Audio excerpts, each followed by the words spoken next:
Le jour de mon anniversaire, elle a dit, j'ai un cadeau. Je suis enceinte. J'ai levé mon verre et j'ai dit, je ne suis pas le père. Passe le bonjour à ton amant. Les invités se sont figés, et ce n'était que le début. L'horloge de la cuisine faisait un tic-tac plus fort qu'elle n'aurait dû. 23h43. J'étais assis en bout de table, mon dîner intact devant moi, le téléphone face cachée sur la table, le cœur battant comme s'il savait quelque chose avant mon cerveau. Puis la porte s'est ouverte. Sophie est entrée avec le genre de sourire que les gens arborent quand ils ont été quelque part où ils ne devraient pas. Ses talons pendaient à ses doigts. Son rouge à lèvres était maculé, mais pas comme à cause du vin ou du rire. Son chemisier était à moitié déboutonné, et là, rougeoyant sur sa nuque pâle, il y avait une marque qu'aucune écharpe ne pouvait couvrir. Je me suis levé si vite que la chaise a raclé le sol en reculant. Où étais-tu? Elle s'est arrêtée sur le seuil, a cligné des yeux une fois, puis a dit comme si de rien n'était, dehors avec les filles, à me détendre. J'ai marché vers elle, chaque pas plus lourd que le précédent. Avec quelle fille, Sophie? Aucune d'elles n'a répondu. J'ai appelé Clara, Chloé, même Manon. Tu veux deviner ce qu'elles ont dit? Elle a laissé échapper un petit rire et a haussé un sourcil. Tu appelles mes amis maintenant? Depuis quand es-tu devenu un chien de garde? Je me suis arrêté à 30 centimètres d'elle. L'odeur m'a frappé. De l'eau de Cologne, riche et piquante. Rien à voir avec la mienne. J'ai dégluti difficilement. Je ne suis pas un chien de garde. Je suis ton mari. Où l'as-tu oublié? Elle a souri. Difficile d'oublier avec tout ce drame qui m'accueille à la porte. Tu sens un autre homme, ma voix s'est brisée, et tu as une marque juste là. J'ai pointé sa clavicule, ma main tremblant réellement. Elle a baissé les yeux nonchalamment, puis a haussé les épaules. Peut-être que quelqu'un m'a serré dans ses bras pour me dire au revoir. C'était peut-être un endroit bondé. Vraiment, tu me sors ça maintenant? Tu n'as même pas préparé un mensonge décent, n'est-ce pas, ai-je dit en reculant. Tu n'essaies même pas. Tu veux de l'honnêteté? Elle a plissé les yeux et a croisé les bras. Très bien. J'avais besoin d'espace. D'une soirée. De quelque chose qui ne tournait pas autour de tes histoires de cabinet d'avocats et des listes de courses du dimanche. Je l'ai dévisagé. Alors, tu m'as trompé. Je n'ai pas dit ça, a-t-elle rétorqué. Tu n'en as pas eu besoin. Son expression a changé très légèrement. Quelque chose a vacillé derrière ses yeux. De la peur? De la honte? Non, juste du calcul. Puis est venue la pire partie, son sourire en coin. Antoine, tu construis des dossiers pour gagner ta vie. Où sont tes preuves? Je n'ai pas besoin de preuves. Je le sens au fond de mes tripes, dans la façon dont tu entres comme si je n'étais qu'un meuble. Elle est passée devant moi, me frôlant l'épaule, froide comme la glace. Alors, vas-y, condamne-moi dans ta tête. Abat ton marteau. Tu dormiras quand même seul ce soir. Elle a disparu dans la chambre. La porte s'est refermée avec un déclic. Pas claqué. Sans précipitation. C'était simplement terminé. Et je suis resté là, pieds nus sur le carrelage froid, les poings serrés, la gorge sèche, me demandant si la vie que nous avions construite était déjà finie. Le seul problème, c'est que je n'avais aucune preuve tangible. Juste une marque dans le cou, une odeur, et un instinct brisé qui ne cessait de hurler. Le lendemain matin, je suis arrivé à mon bureau avant le lever du soleil. Mon assistante n'était pas encore arrivée. Les lumières du bâtiment étaient faibles, les portes vitrées encore embuées par l'air de début janvier.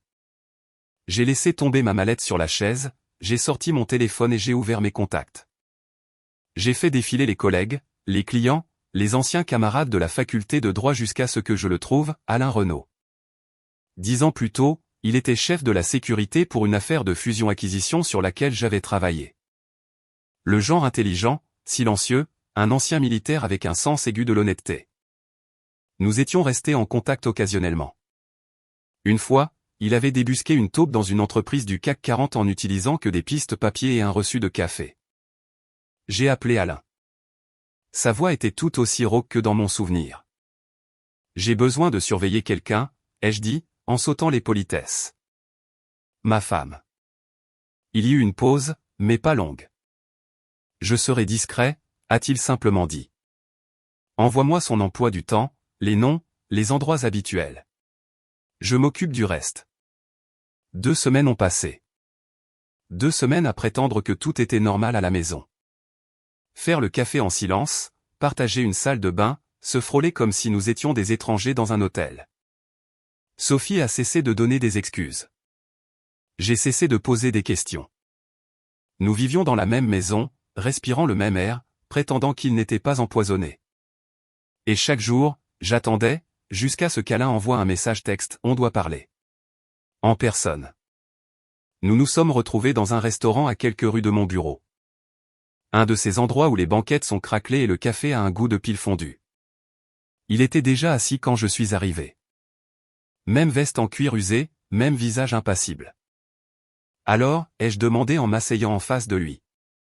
Alain a posé un dossier en carton sur la table. Pas d'étiquette, juste quelques photos à l'intérieur. Sophie va au travail, rentre à la maison, dîne de temps en temps avec les 3 mêmes amies, Chloé, Manon, Clara. Je l'ai suivie à l'une de ces soirées. Tout est normal. Et les fins de semaine? Samedi, elle s'est fait masser, a payé en espèces. Rien de bizarre.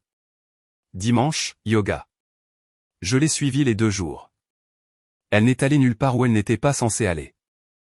Mon estomac s'est noué. Rien du tout.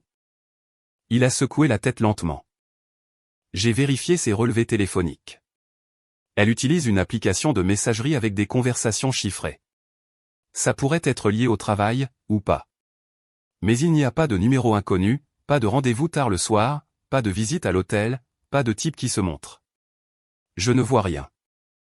Je l'ai regardé, la mâchoire serrée. Donc, il n'y a rien à lui reprocher? Alain a pris une gorgée de son café et m'a regardé droit dans les yeux. Je n'ai pas dit ça. J'ai dit, il n'y a pas de preuves. Je me suis affalé contre la banquette. Le poids dans ma poitrine ne s'est pas allégé. Il est devenu plus lourd. Alors, soit je suis fou, soit elle est plus maligne que nous deux. Elle est prudente, a-t-il dit. Ça, c'est sûr. Et elle n'est pas déstabilisée. C'est ce qui m'inquiète plus que tout. Que veux-tu dire, me suis-je penché en avant. Si elle avait une liaison, elle ferait une erreur. Tout le monde en fait. Mais elle est stable, calme. Aucun changement dans sa routine. C'est comme si elle savait déjà que quelqu'un pourrait la surveiller. J'ai regardé par la fenêtre crasseuse. La circulation de Lyon passait comme si le monde ne s'était pas effondré sous mes pieds. Je sens de l'eau de Cologne sur elle, Alain. J'ai vu la marque. Je l'ai senti. Et maintenant, j'ai l'impression de devenir fou. Il a hoché la tête lentement. L'instinct se trompe rarement, mais sans quelque chose de solide, je ne peux rien confirmer. Il a fait glisser le dossier vers moi. Garde-le. Si quelque chose change, j'appellerai. Je n'y ai pas touché. Je suis resté assis, les mains sur les genoux, fixant l'enveloppe en carton comme si c'était la preuve vide de mon propre échec. Quand je suis retourné au cabinet plus tard ce matin-là, je me suis tenu devant la grande baille vitrée de mon bureau, celle qui donne sur le Rhône, le palais de justice, les trains qui entrent et sortent de la gare. C'était la partie dont personne ne vous prévient à la faculté de droit, quand la vérité refuse de jouer selon les règles de la preuve. J'avais bâti une carrière sur la logique, sur des choses qui pouvaient être prouvées, des déclarations, des chronologies, des dossiers, des faits. Mais maintenant, tout ce que j'avais, c'était un instinct, une blessure au ventre qui ne cessait de saigner. Et je savais que quelque chose n'allait pas. Mais quand vous êtes le seul à le croire, même votre propre doute commence à ressembler à une trahison. Le gâteau était intact. Une petite foule s'était rassemblée dans notre appartement à Lyon, nos amis les plus proches, quelques-uns de mes associés du cabinet, le cercle de Sophie de la clinique. Les rires résonnaient dans les pièces. Les verres de vin s'entrechoquaient, et la table était chargée de plats de traiteur. Sophie avait insisté pour tout organiser. Elle était l'hôtesse parfaite, souriante, flottant entre les invités, me frôlant parfois le bras comme si nous étions encore en phase. Mais j'avais l'impression de regarder tout cela depuis le fond de l'eau. Même en forçant un sourire, en faisant des blagues et en acceptant des poignées de main, mon esprit revenait sans cesse à ce dossier en carton vide qu'Alain m'avait donné. Pas de photos, pas de nom, pas de preuves, juste l'écho d'une vérité que je ne pouvais toujours pas abandonner. Et puis Sophie s'est levée. Tout le monde, a-t-elle appelé doucement, tenant son verre, son autre main posée sur son ventre. Puis-je avoir votre attention? Les voix se sont tues. Les chaises ont bougé. Je me suis figé, la fourchette en l'air. Elle m'a regardé, les yeux brillants, d'un éclat presque surnaturel. Je ne t'ai pas fait de cadeau traditionnel cette année, Antoine. Mais j'espère que celui-ci changera tout. Une pause. Puis elle a souri. Je suis enceinte. La pièce a retenu son souffle. Manon a mis sa main sur sa bouche. Chloé a poussé un cri aigu. Quelqu'un a applaudi. Je la fixais, le verre dans ma main a tremblé, et ce fut le moment. Je me suis levé lentement, j'ai levé mon verre d'une poigne ferme. À Sophie, ai-je dit, ma voix résonnant clairement dans le silence stupéfait. À elle et à son amant. De nouveau allaitement, plus vif cette fois. Plusieurs chaises ont raclé le sol. Quelqu'un a murmuré mon nom. Je ne suis pas le père, ai-je ajouté, plus fort. Mes félicitations à celui qui l'est. Le visage de Sophie ne s'est pas fissuré. Pas tout de suite. Elle a cligné des yeux 1, 2 fois. Puis sa lèvre a tremblé. Quoi? Qu'est-ce que tu dis? Sa voix était si douce qu'elle s'est presque perdue dans la tension. Je dis que tu devrais être honnête pour une fois, ai-je dit, sans la quitter des yeux. Tu portes l'enfant de quelqu'un d'autre, et tu as décidé de l'emballer dans un ruban d'anniversaire comme si c'était un cadeau. Antoine, bon sang. C'était Luc, mon ami de la fac, qui s'avançait. C'est ta femme. Elle n'est rien pour moi, ai-je dit, ma voix basse mais assurée. Sophie a laissé échapper un souffle tremblant et s'est soudain couvert le visage. Pourquoi fais-tu ça, a-t-elle suffoqué. Pourquoi m'humilierais-tu devant tout le monde? Non, ai-je dit sèchement. C'est toi qui as fait ça à la seconde où tu as franchi notre porte il y a 2 semaines en sentant un étranger. Elle a sangloté, fort, de manière incontrôlée, et maintenant les gens ne savaient plus qui croire. Chloé s'est interposée entre nous. Qu'est-ce qui ne va pas chez toi, a-t-elle lancé. Elle est enceinte, radieuse et heureuse, et tu gâches tout avec une crise de jalousie. J'ai regardé autour de moi. La moitié de la salle évitait mon regard. L'autre moitié me foudroyait du regard. Laissez-les croire ce qu'ils veulent, ai-je marmonné. Sophie s'est assise, tremblante, ses amis se précipitant pour la consoler. J'ai senti quelque chose de froid s'installer en moi. Pas de la rage, pas même un cœur brisé, juste le silence. J'ai pris mon manteau, attrapé mes clés de voiture dans le vide-poche près de la porte, et je suis sorti. Personne ne m'a arrêté. Je me suis installé dans un appart-hôtel à 3 kilomètres de la maison. Ce n'était pas grand-chose, des murs gris, un éclairage faible, une cuisine de la taille d'un placard. Mais le silence était pur, du genre qui ne résonnait pas de trahison. J'ai laissé tomber mon sac près de la porte et je me suis assis au bord du lit, fixant le mur. Il n'y avait plus de retour en arrière possible. Elle avait joué son coup. J'avais joué le mien. Et quelque part entre ce toast et ses larmes, j'ai réalisé qu'il ne s'agissait plus d'amour. C'était la guerre. Le lendemain matin, le cabinet était trop silencieux. Je suis entré dans le bâtiment comme je le faisais toujours, costume impeccable, café à la main, dossier sous le bras. Mais les gens me regardaient différemment. Des regards plus longs, des hochements de tête murmurés. Je sentais le poids de la nuit précédente se propager plus vite que n'importe quelle rumeur de tribunal. La porte de mon bureau ne s'était même pas refermée que Mélissa, notre réceptionniste, a passé la tête. Il y a quelqu'un qui vous demande. Elle n'a pas voulu attendre. J'ai soupiré. Qui? Elle a dit qu'elle s'appelle Chloé. J'ai fermé les yeux, j'ai compté jusqu'à 3. Laissez-la entrer. Quelques instants plus tard, Chloé a fait irruption dans la pièce comme un orage d'été sur talons.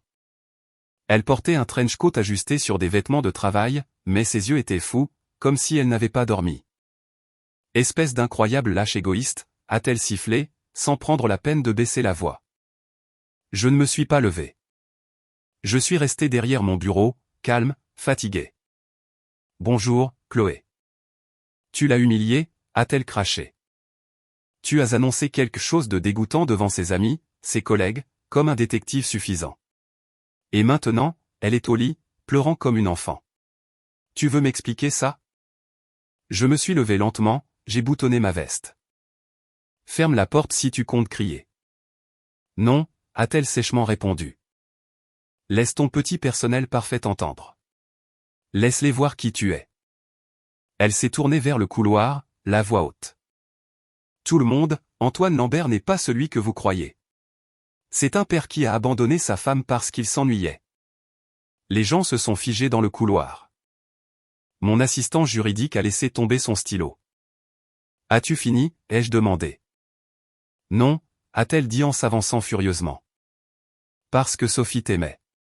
Elle t'aime encore. Elle rayonne. Elle partage la joie, et tout ce que tu peux faire, c'est la lui arracher des mains. Qu'est-ce qui ne va pas chez toi? Tu veux savoir? J'ai contourné le bureau. Alors parlons-en. Ses yeux se sont plissés. Elle est rentrée à la maison avec une marque, ai-je dit calmement, couverte de l'odeur d'un autre homme. Elle a menti. Je lui ai demandé droit dans les yeux, et elle en a ri. Pas de culpabilité, pas de bégaiement. Elle m'a raconté ce qui s'est passé, a crié Chloé. Ce n'était rien. C'était la fête d'un ami et quelqu'un s'est un peu trop approché. Ne fais pas ça, les jeux interrompus. Ne raccommode pas son histoire pour elle. Elle est assez intelligente pour raconter ses propres mensonges. Sa main a tressailli comme si elle songeait à me gifler. Au lieu de cela, elle a attrapé le verre d'eau sur mon bureau et me l'a jeté au visage. Le silence s'est fait dans la pièce. L'eau goûtait de mon menton. Ma cravate collait à ma chemise. Je n'ai pas bougé. Je ne t'ai pas demandé de me croire, ai-je dit calmement. J'ai dit que l'enfant n'est pas de moi parce qu'il ne l'est pas. Et au fond de toi, tu le sais aussi. Elle me fixait, respirant fort. Sa voix a vacillé. Tu as juste peur. Non, ai-je dit en sortant une serviette du tiroir. Je suis lucide. Pour la première fois depuis des semaines, elle a semblé vouloir dire autre chose. Peut-être crier, peut-être s'excuser. Mais au lieu de cela, elle s'est retournée et est sortie en trombe. Ses talons claquaient furieusement dans le couloir tandis que les têtes se tournaient et que les conversations s'éteignaient.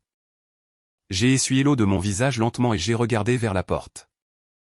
La moitié du cabinet avait vu la scène. Il ne faisait pas semblant de ne pas l'avoir vue, mais personne n'a dit un mot. Je suis resté là en silence, trempé jusqu'aux os, et j'ai réalisé quelque chose d'étrange. Je ne me sentais pas brisé. Je me sentais prêt. Parce que si Sophie pensait que je reculerais, si elle pensait que ce jeu pouvait être gagné avec de la pitié et la pression publique, elle ne me connaissait pas du tout. La première publication est apparue 2 jours après la visite de Chloé.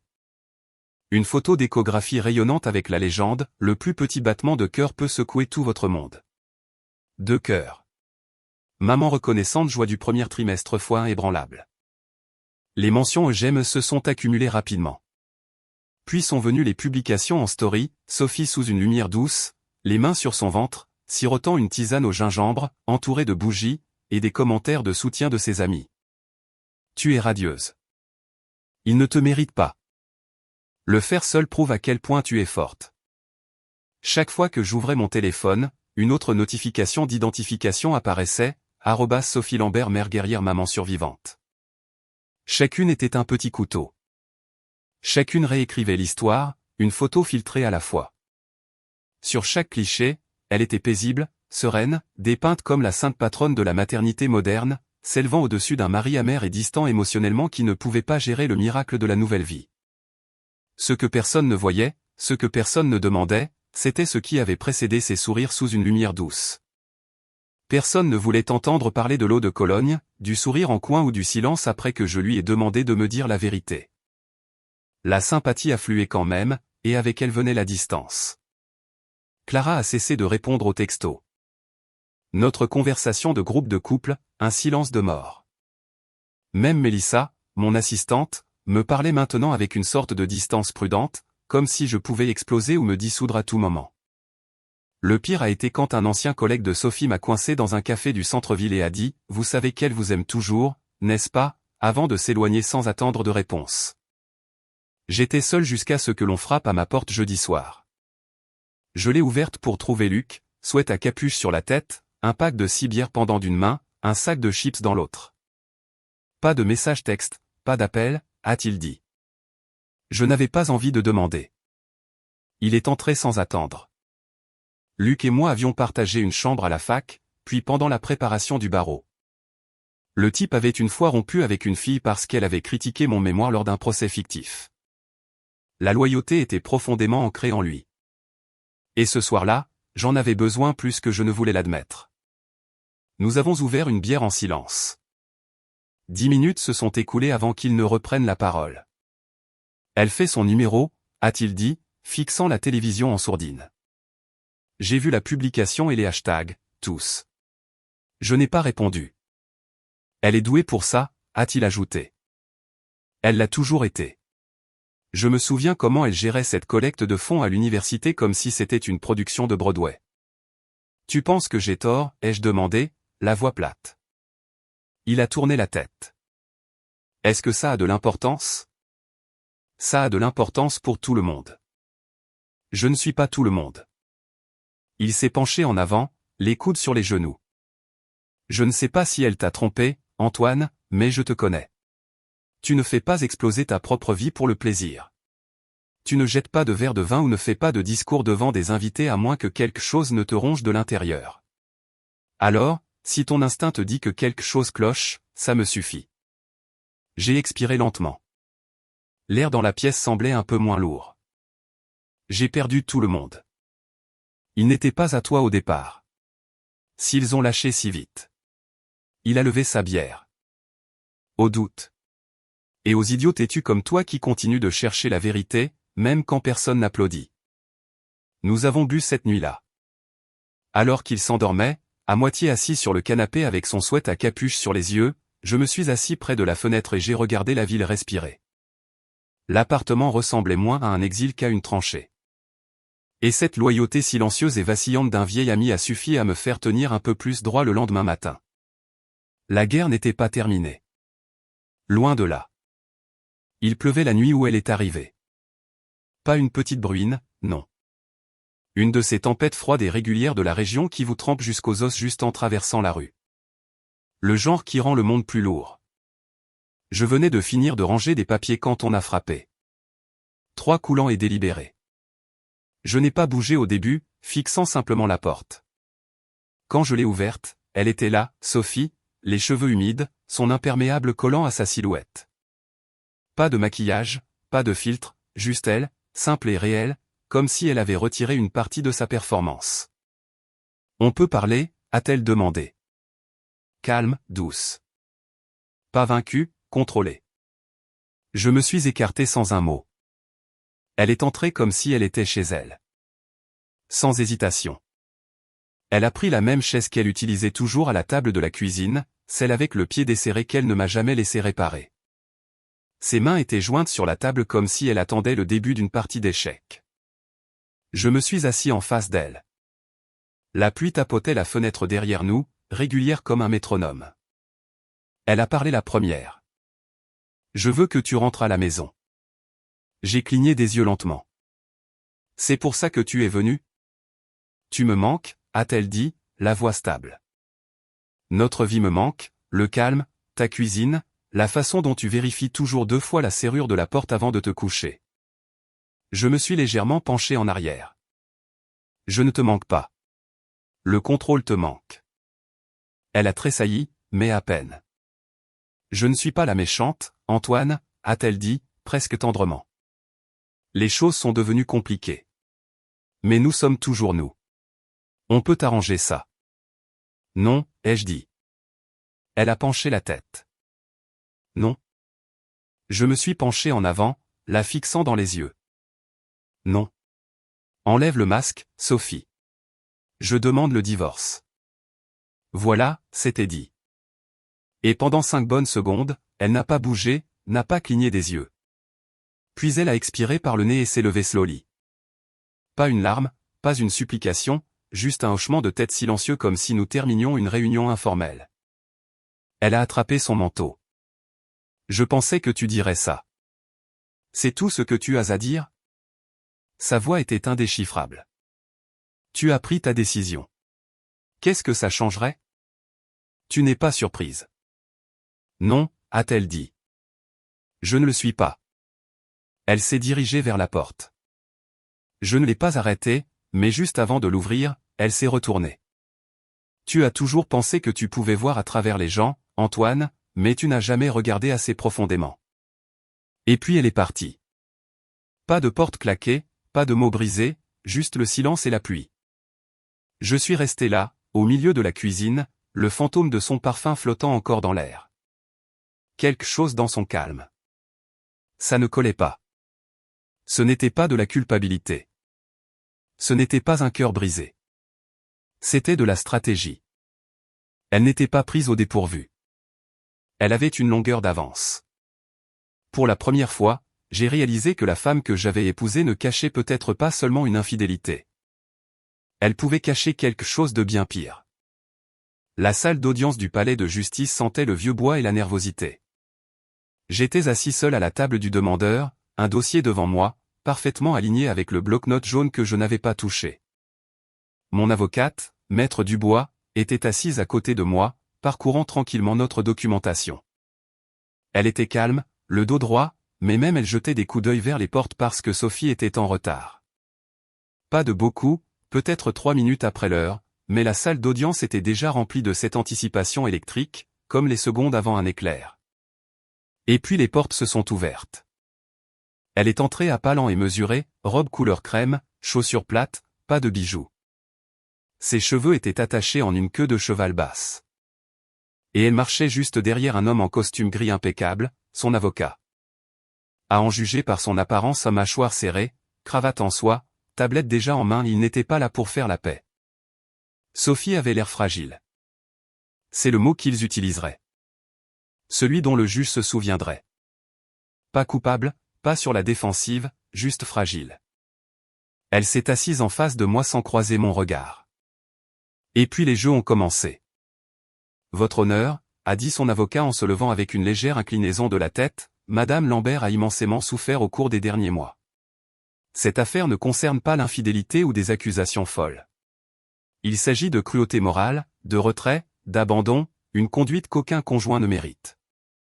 Je me suis penché en avant, à peine capable de respirer. Maître Dubois a posé une main sur mon avant-bras. Elle porte actuellement un enfant, a-t-il poursuivi. Et malgré cela, Monsieur Lambert a choisi de l'humilier publiquement, le jour de son anniversaire, qui plus est, devant des amis et des collègues. Il a ensuite quitté le domicile conjugal et a refusé de s'engager dans une réconciliation sérieuse. Ce comportement constitue une faute conjugale en vertu du Code civil. Le juge a légèrement hoché la tête, prenant des notes. Maître Dubois s'est levé. Votre honneur, le fondement de notre dossier est que Monsieur Lambert avait des raisons de croire que l'enfant n'est pas biologiquement le sien. Ce n'était pas un abandon. C'était une réponse mesurée à de sérieux doutes sur l'intégrité de la relation. Sophie s'est tamponnée les yeux avec un mouchoir. Un mouchoir. Je ne l'avais pas vue pleurer depuis des années.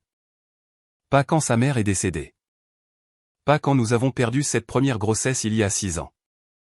Mais la voilà, s'effondrant sur commande, juste assez pour brouiller le son de sa voix, juste assez pour paraître submergée par sa propre vertu. Elle les manipule, ai-je chuchoté.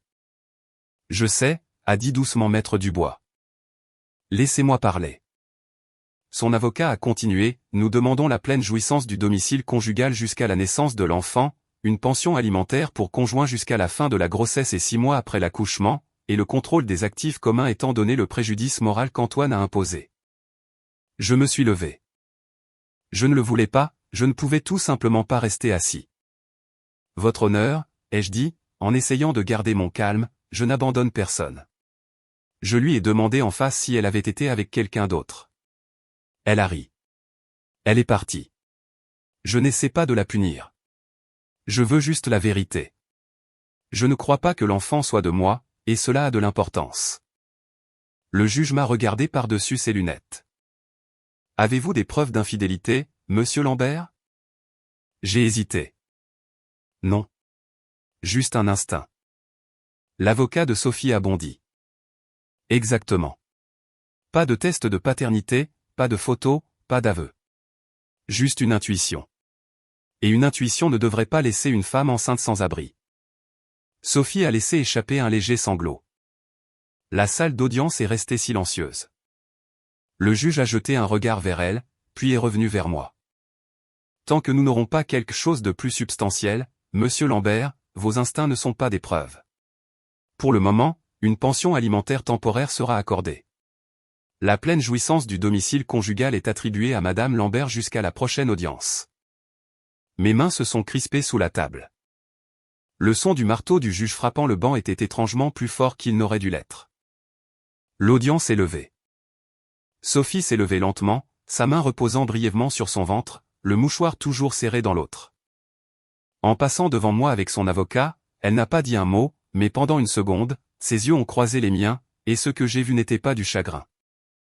C'était du calcul. Je ne me suis pas assis en rentrant au bureau.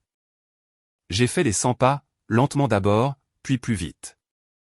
Mes chaussures produisaient des clics secs sur le parquet, résonnant entre les bibliothèques et les diplômes de droit lourdement encadrés qui tapissaient le mur. Elle a pleuré sur commande, maître Dubois, ai-je lancé. Elle a sorti le mouchoir comme si elle l'avait répété. Et cette juge, elle est tombée dans le panneau. Maître Dubois était assise à son bureau, calme comme toujours. Elle a déboutonné son blazer et a croisé les jambes. Les juges ne sont pas des machines, Antoine. Ils réagissent à ce qui est devant eux. Et ce qui était devant elle aujourd'hui, c'était une femme enceinte invoquant un traumatisme émotionnel. Je me suis retourné brusquement.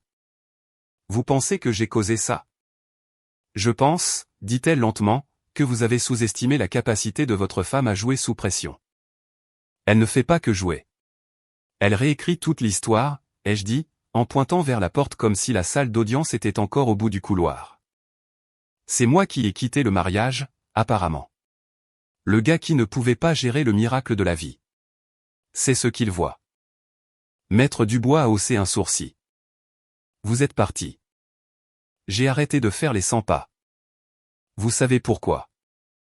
Elle a hoché la tête. Mais eux non. Et sans preuve, le tribunal s'en fichera. J'ai passé une main dans mes cheveux. Alors, quoi? Je reste assis là à attendre qu'elle prenne tout? Maître Dubois est resté silencieux un moment, puis a repoussé sa chaise et s'est levé. Il y a une option, a-t-elle dit, sa voix un peu plus prudente maintenant. Je l'ai regardé. Quel genre d'option? Un polygraphe. J'ai froncé les sourcils. Vous pensez qu'elle acceptera? Elle n'aura pas à le faire, a dit Maître Dubois. Nous pouvons en faire la demande. Le présenter comme une vérification de l'intégrité du caractère. Volontaire, mais influe. Si elle refuse, ça sème le doute. Si elle accepte et échoue, ça fait tout éclater. Je la fixais, l'idée faisant son chemin. Elle ne le réussira pas. Non, a dit Maître Dubois en se dirigeant vers son classeur. Mais si vous avez raison, et que vous croyez vraiment que cet enfant n'est pas de vous, c'est la seule voie qui peut faire pencher la balance. Je me suis assis pour la première fois depuis 1 heure. Toute ma combativité s'était transformée en une résolution tranquille.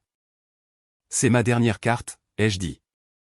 Maître Dubois a sorti un dossier et l'a posé sur son bureau. Alors, jouons-la correctement.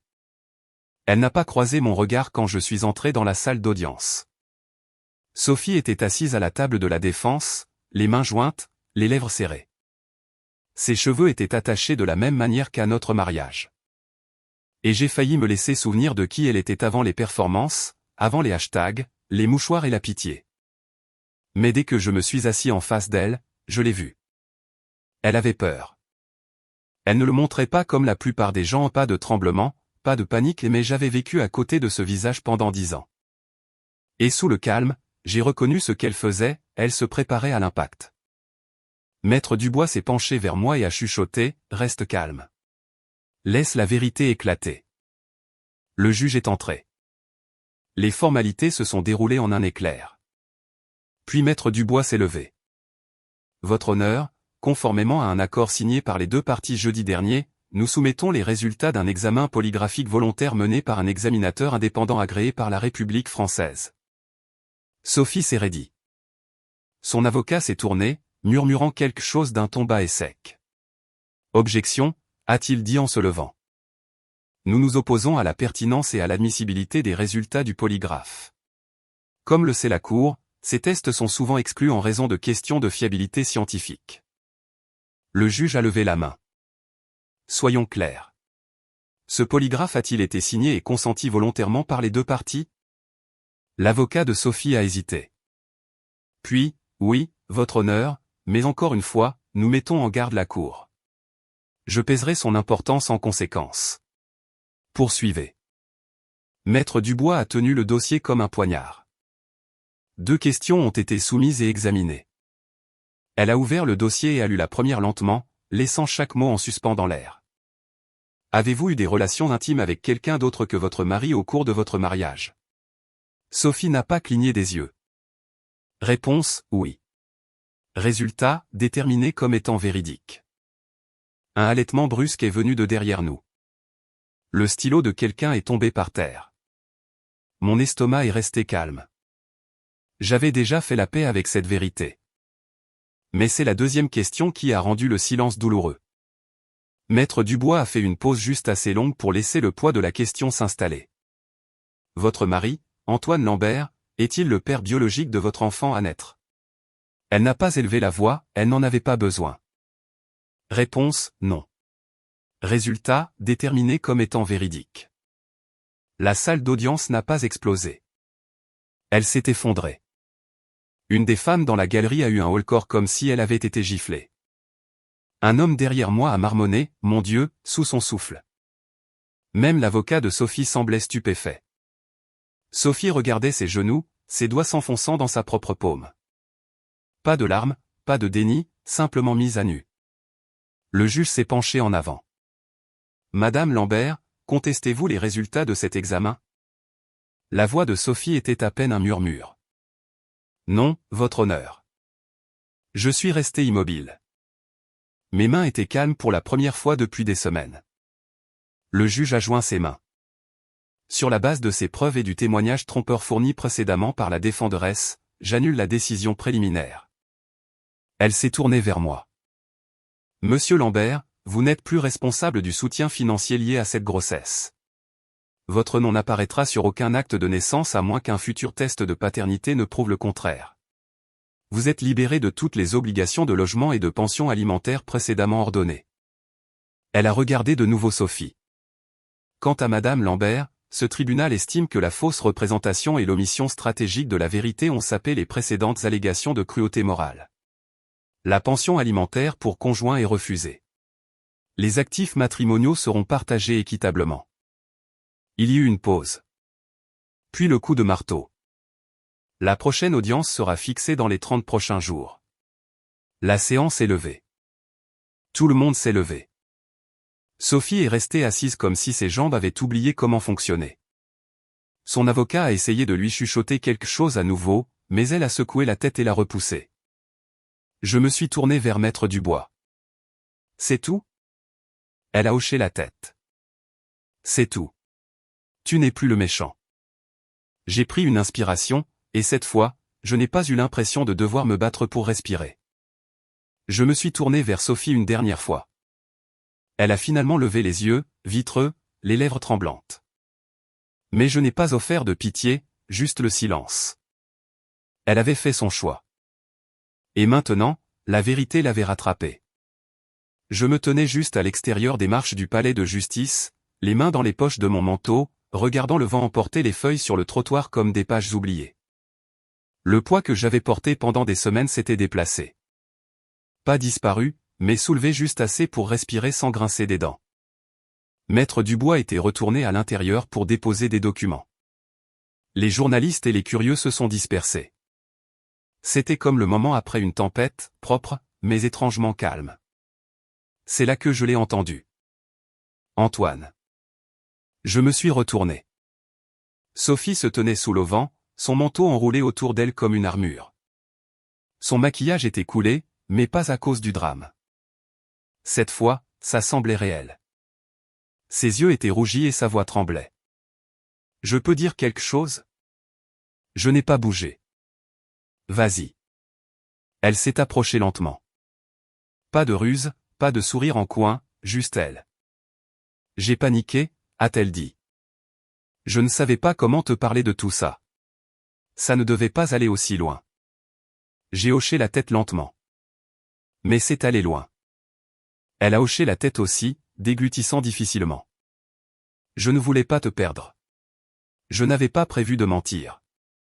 Ça a juste dégénéré. Et puis la grossesse. Je n'étais même pas sûr au début. J'ai pensé que peut-être, si nous traversions ça ensemble, tu reviendrais. Tu pensais que je resterais si je croyais que l'enfant était de moi. Elle a grimacé. J'espérais. J'ai expiré. Tu te souviens de ce voyage que nous avons fait dans le Beaujolais, au petit vignoble? Elle a cligné des yeux face à ce changement soudain.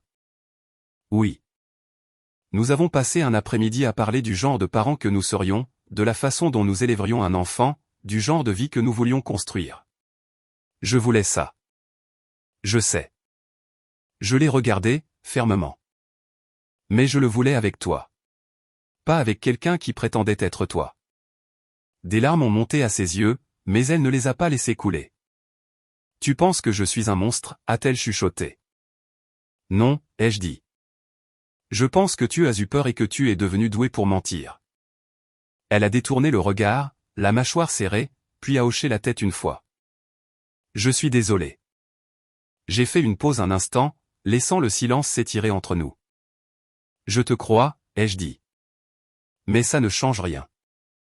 Elle a semblé vouloir parler à nouveau, mais elle ne l'a pas fait. Elle s'est retournée. Et pour la première fois depuis que tout cela a commencé, elle s'est éloignée sans performance, sans public, sans regarder en arrière. Juste une femme enfin à court d'excuses. 6 mois plus tard, je me suis réveillé au son du chant des oiseaux et de la pluie tapotant doucement sur un toit en tôle. Pas de sirène, pas de circulation, pas le tintement des notifications de téléphone ou le son étouffé des disputes à travers les murs mitoyens. Juste des moutons, des nuages matinaux et le doux rythme des Cévennes. Je suis sorti sur le porche avec une tasse de café instantané, terrible, parfait et j'ai regardé le brouillard rouler sur les collines comme une chose vivante. La terre était verte, mais sans ostentation. Juste tranquillement vivante. Ce n'était pas des vacances. C'était chez moi. Après que le tribunal a finalisé la séparation, j'ai vendu l'appartement. Sophie avait déjà emménagé avec quelqu'un d'autre, quelqu'un dont je ne me souciais pas de connaître le nom. Elle a signé les papiers rapidement, sans drame.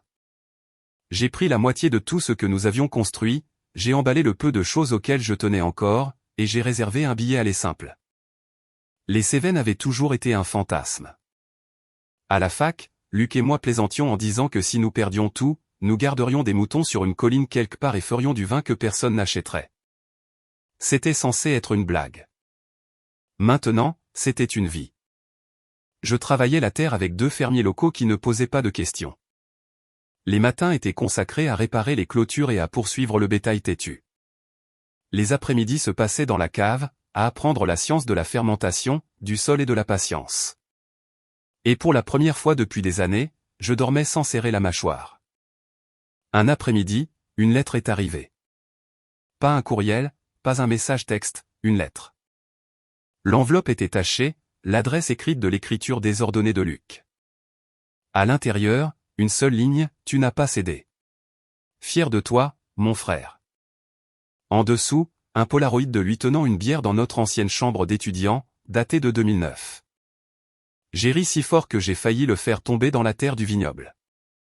Je l'ai épinglé sur le mur au-dessus de l'évier de la cuisine. Parfois, la nuit, quand le vent souffle sur la vallée et que la lune est lourde au-dessus de la crête, je m'assois sur le porche arrière et je pense à tout ce que j'ai perdu.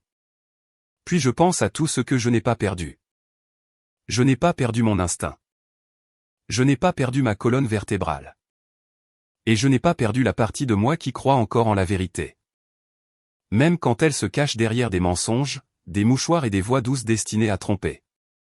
Cette partie, elle a survécu, peut-être même est-elle devenue plus forte. J'ai cru un jour que la justice venait comme un cadeau, propre, noble, indéniable. Mais maintenant, je sais mieux. La justice ne vous est pas offerte. On l'arrache des ténèbres. On la tire en avant, un pas à la fois, à travers l'humiliation, le silence, les salles d'audience, les trahisons et les nuits passées à se demander si l'on est le seul à voir les fissures. Et quand elle montre enfin son visage, on ne célèbre pas.